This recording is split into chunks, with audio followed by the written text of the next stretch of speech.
이번 시간에 우리 2023년 1회 정보처리 산업기사 실기 기출문제를 같이 한번 풀어보도록 하겠습니다. 문제 8번이요. 문제 8번 보니까 이제 다음 설명에서 해당하는 그 프로토콜을 영문, 약어로 이제 써라. 그렇게 이제 문제가 나왔습니다. 자, 지금 여기 이제 설명해 보니까 OSI 7계층에 우리 전송계층에 해당하는 그 프로토콜이래요. 얘는 가상 회선 방식을 이제 기반으로 하는 연결형 서비스를 이제 제공해 준대요. 그리고 패킷 단위의 스트림 위주의 이제 전달을 수행한다. 그렇게 나왔고요. 그리고 얘는 이제 신뢰성 있는 그 경로를 이제 확립하고 메시지 전송을 이제 감독한다. 그렇게 나왔습니다. 우리가 이런 이제 프로토콜을 보고 우리가 이제 TCP다 그렇게 이제 부르는 거죠. 그래서 우리 정답이 이제 TCP예요. 그래서 요 TCP라는 거는 패킷의 다중화, 순서 제어, 오류 제어, 흐름 제어 그런 기능을 제공해 주는 그런 이제 프로토콜을 보고 얘기해요. 그러면 지금 이 문제가 우리 이제 TCP/IP에 대해서 나왔는데 요 TCP/IP 요거 이제 정리 좀 하고 지나가자고요. TCP/IP요. TCP/IP도 우리 프로토콜이에요. 프로토콜.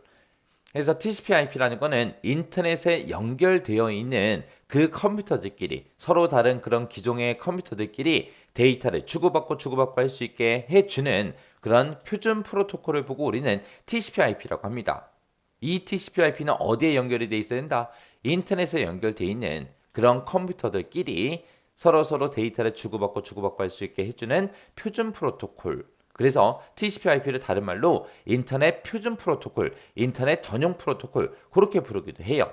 그때 이 TCP라는 I가 해주는 역할이 있고 IP가 하는 역할이 있고 따로따로 있어요. 그때 이제 TCP라는 I는 OSI 7계층 중에서 우리 전송 계층에 이제 해당이 되는 거고요. 이 TCP는 우리 신뢰성 있는 연결형 서비스를 제공해주는 그런 역할을 하는 게 우리 TCP요. 그 다음에 이제 IP라는 I는 우리 OSI 7계층 중에서 네트워크 계층에 이제 해당이 되고요. 이 IP라는 I는 데이터그램을 기반으로 하는 비연결형 서비스를 제공해주는 그런 역할을 합니다. 그래서 TCP는 연결형 서비스, IP는 우리 비연결형 서비스다. 그렇게 이제 기억하시면 돼요. 그때 이제 TCP가 하는 기능이 있습니다. 패킷을 이제 다중화시키는 그런 기능도 해주고요. 순서 제어가 됐든 오류 제어가 됐든 흐름 제어가 됐든 이런 기능을 제공해 주는 게 TCP. IP는 패킷을 실제로 이제 조립하고 분해도 해주고요. 주소 지정도 해주고 경로 선택도 해주고 이런 기능을 제공해 주는 게 우리 IP라는 I요. 그래서 이런 TCP와 IP를 묶어서 우리는 TCP/IP 그렇게 이제 부르는 거예요. 여기서 이제 연결형 서비스다, 비연결형 서비스다 하고 나는데 이 연결형하고 비연결형하고 어떤 차이가 있냐면은 우리 카카오톡 생각하시면 돼요. 카카오톡에서 이제 문자 메시지를 주고받을 거예요. 그때 내가 전혀 모르는 사람한테 문자를 보낼 수 있다, 없다? 없다, 없다.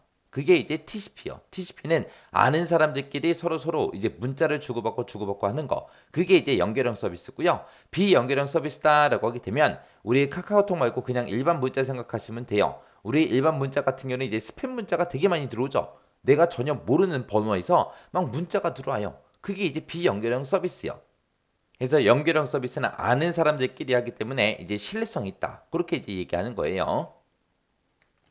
그 다음에 이제 TCP/IP 구조요. TCP/IP 구조에 보게 되면 크게 4개의 계층으로 구분할 수 있습니다. 우리 응용 계층이라는 게 있고 전송 계층이라는 게 있고 우리 인터넷 계층, IP 계층이 있고 그리고 네트워크 XX 계층이 있고 이렇게 이제 4개의 단계, 4개의 계층으로 우리가 구분해서 볼 수 있는 거고요. 우리가 앞에서 배웠던 OSI 7계층 있죠?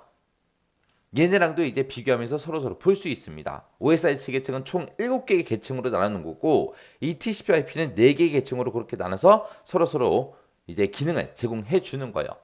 그때 이제 OSI 7계층 중에서 우리 응용 계층, 표현 계층, 세션 계층 이렇게 3개의 계층을 묶어서 우리는 TCP/IP에서 응용 계층이라고 부르는 거고 전송 계층은 그냥 똑같이 전송 계층이요. 그리고 네트워크 계층도 요거 한 개만 우리가 인터넷 계층 그렇게 이제 부르는 거고 그 다음에 데이터 링크 계층하고 물리 계층 이 2개의 계층을 묶어서 우리가 네트워크 XX 계층이라고 그렇게 이제 부릅니다.